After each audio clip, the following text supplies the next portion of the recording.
Откако средбите, разговорите и презентирањата од страна на стручњаци не произведоа решение кое ќе ги задоволи двете страни, посебно граѓаните кои се сметаат за загрозени, граѓанското здружение Green Oraga од Кочани одлучи да поднесе кривична пријава против компанијата Paper Mill и нејзиното раководство за прекомерното и недозволено испуштање чад од фабричкиот оџак и загадување на животната средина. Оттаму вела дека привршува постапката за прибирање на доказен материјал, што заедно со пријавата ќе биде поднесен до основното јавно обвинителство во Кочани, за што е ангажиран правен застапник кој очекува соодветна судска постапка.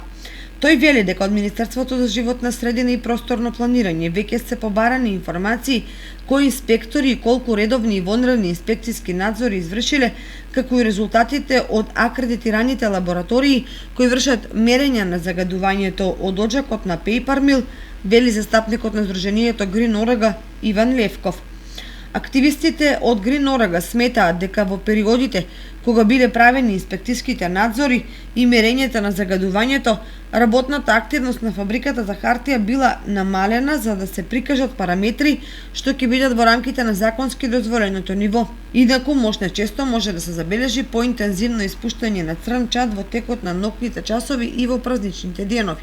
Граѓаните на Кочани неколку пати организираа протести пред кругот на фабриката, од кој последниот беше во средината на февруари, на кој заедно со раководството се бараа решение за проблемот. Меѓутоа, и покрај уверувањето и презентирањето докази дека оџакот емитува гасови кои се во рамките на дозволеното, сепак состојбата со загадувањето на воздухот во непосредната околина на фабриката, според активистите, не е променета.